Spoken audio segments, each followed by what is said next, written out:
جب میں نے جان لیا کہ دنیا کے سبھی رشتے غرض کے ہیں تو مجھے اپنے رب کی طرف لوٹنے میں آسانی ہو گئی۔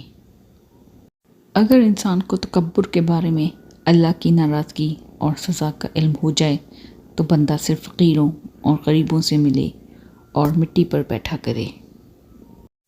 اگر ہم سے غلطی ہو جائے تو ابلیس کی طرح دلیر نہیں ہونا چاہیے بلکہ معافی مانگ لینی چاہیے، کیونکہ ہم ابن آدم ہیں، ابن ابلیس نہیں۔ اگر مسجد میں نماز کے دوران پچھلی صف سے بچوں کی آوازیں نہ آئیں تو اگلی نسل کے دین کی فکر کرو۔ اللہ سے ڈرتے رہو جس کی صفت یہ ہے کہ اگر تم بات کرو تو وہ سنتا ہے اور اگر دل میں رکھو تو وہ جانتا ہے۔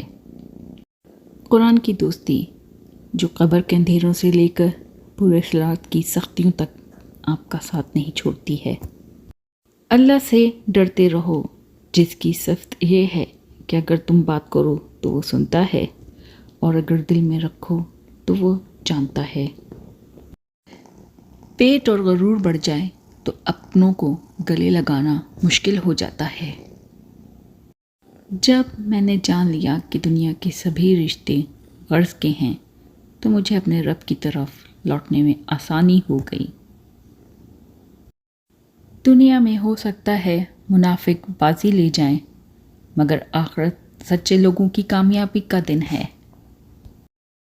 وہ لمحہ کتنا خوبصورت ہوگا نا کہ جب حضور پاک صلی اللہ علیہ وآلہ وسلم آپ کا نام پکاریں گے، آپ پوچھیں گے کہ حضور صلی اللہ علیہ وآلہ وسلم آپ میرا نام کیسے جانتے ہیں؟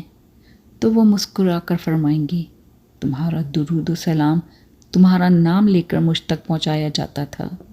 سبحان اللہ۔ قربان جاؤں اس نبی صلی اللہ علیہ وآلہ وسلم پر جنہوں نے سفر معراج و ملاقات محبوب میں بھی امت کو فراموش نہیں کیا۔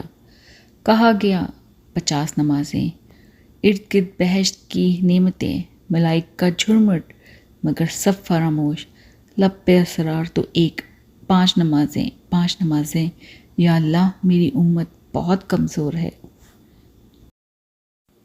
اگر آپ کو میری ہر ویڈیو اچھی لگتی ہے تو ضرور اس ویڈیو کو لائک کریے گا، شیئر اینڈ سبسکرائب تو کرنا بالکل بھی مت بھولیے گا، اور don't forget to turn on the notifications bell so آپ میری کوئی بھی آنے والی ویڈیو کو مس آؤٹ نہ کر سکیں۔ ملتی ہوں تب تک کے لیے، اللہ حافظ۔